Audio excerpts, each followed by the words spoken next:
Hello, et bienvenue les amis, salut, c'est Sébastien sur Actualia, en YouTube, et www.actualia.fr. Aujourd'hui sur Actualia, donc en fait tech, eh bien tout simplement, on va vous expliquer sur Fedora Linux pourquoi la ZRAM sur Fedora Linux ralentit-elle parfois le système. Voilà, vous savez que Linux est à la pointe de l'innovation avec Fedora, plutôt Fedora Linux est à la pointe de l'innovation comme donc distribution Linux, mais toute innovation n'est pas forcément bonne. Donc Fedora Linux est une distribution qui privilégie l'innovation et l'optimisation des performances.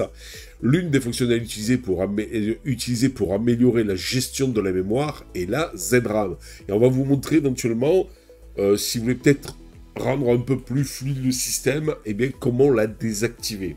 La ZRAM, il s'agit d'un module du noyau Linux, tout simplement, eh bien, permettant de créer un disque de swap compressé en mémoire RAM. Théoriquement, cela devrait accélérer le système en réduisant l'accès au disque dur ou au SSD. Cependant, certains utilisateurs remarquent un ralentissement lorsqu'ils utilisent ZRAM sur Fedora. Pourquoi cela se produit-il? Eh bien, cette vidéo va vous explorer un petit peu les causes potentielles et proposer des solutions. D'abord, qu'est-ce que la ZRAM? La ZRAM est un dispositif de swap compressé en RAM qui permet d'éviter les lectures et écritures excessives sur le disque, ce qui est particulièrement bénéfique pour les SSD et les systèmes avec peu de mémoire vive. Lorsque la mémoire physique commence à manquer, le système écrit les pages de mémoire les moins utilisées sur un espace de swap. Avec ZRAM, ces pages sont stockées en RAM excusez-moi, après compression, ce qui peut être plus rapide que d'écrire sur un disque mécanique ou même un SSD. Mais pourquoi la ZRAM peut-elle ralentir Fedora dans certains cas? Premier cas, surcharge du CPU. La compression et la décompression des données en temps réel nécessitent de la puissance de calcul. Sur des machines disposant de processeurs faibles ou surchargées par d'autres applications, d'autres tâches, l'utilisation de la ZRAM peut entraîner une baisse des performances.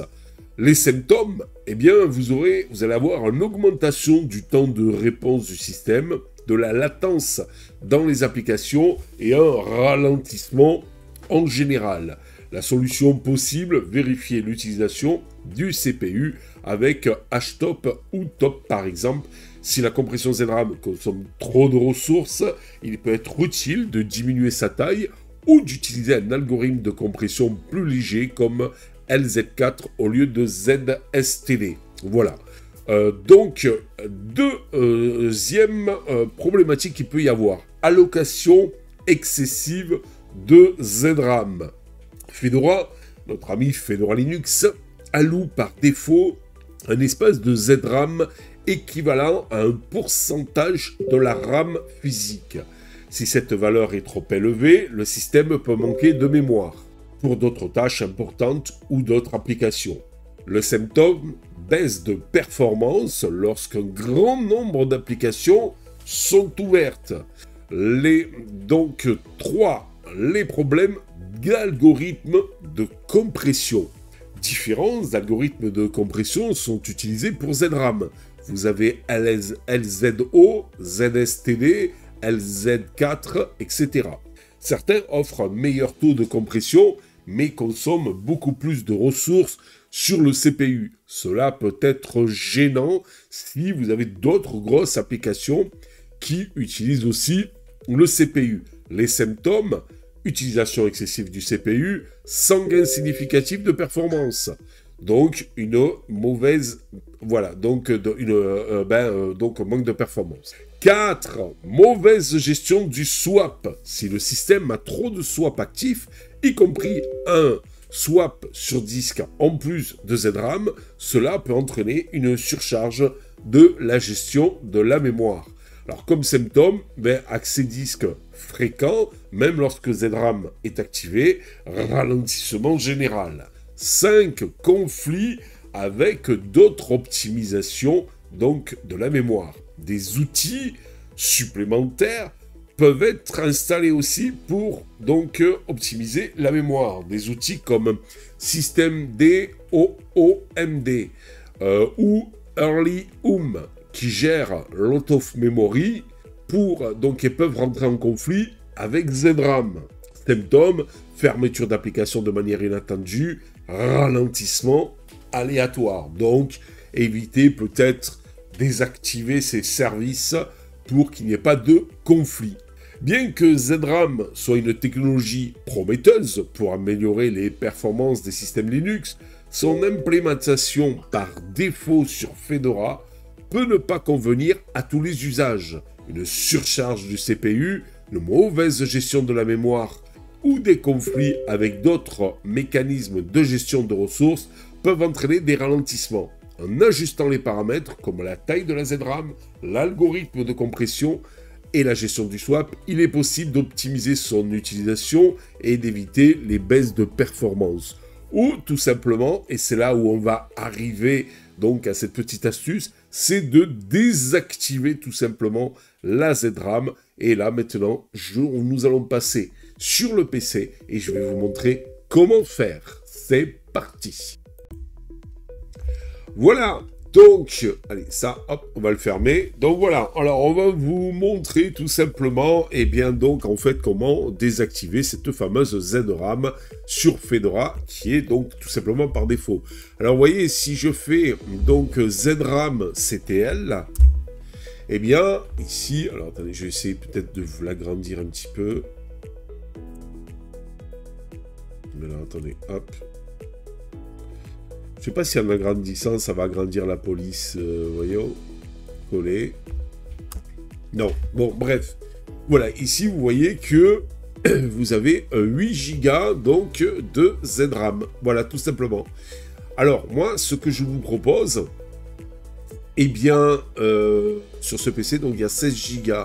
Donc là, il a mis la moitié de, donc, en fait, la ZRAM. Et c'est avec LZO. Voilà, tout simplement, pour la compression.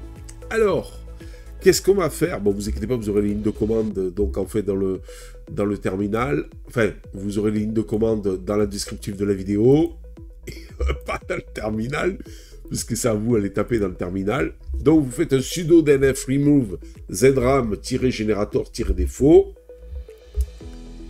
Voilà, hop. Et là, dans la théorie, yes. Voilà, donc là, il a supprimé la ZRAM. Donc, si je fais ça, vous allez me dire, ça y est toujours. C'est normal, il faut redémarrer. Et après, normalement, ça sera bon. C'est ce qu'on va faire et on se retrouve de suite. Voilà, donc on a rebooté tout simplement eh bien, le PC. Et maintenant, on va réouvrir le terminal et on va contrôler, après avoir supprimé donc la ZRAM, si elle est toujours. Donc, ZRAM CTL. Et qu'est-ce qu'on voit? Il n'y a plus rien. Voilà, tout simplement. Donc, ce qui veut dire que la ZRAM n'est plus enclenchée. Et bon, ben, ça peut, sur des configurations un petit peu modestes, ou même si vous utilisez beaucoup d'applications entre elles, enfin ensemble, eh bien, moins ralentir le système ou ne plus ralentir le système. Nous, on va voir, parce que comme on fait pas mal de compression vidéo, on va voir si ça influe sur tout ça, et on vous tiendra au courant dans d'autres vidéos. Voilà, j'espère que vous avez aimé cette petite astuce. N'oubliez pas, vous aurez en dessous dans le descriptif de la vidéo, eh bien, comment accéder à ces lignes de commande pour vous aussi faire la même chose. Allez, je vous dis ciao les amis, bye bye. Et n'oubliez pas, le pouce en l'air et de vous abonner. Tout ça pour nous encourager dans cette belle aventure multimédia. Bye bye.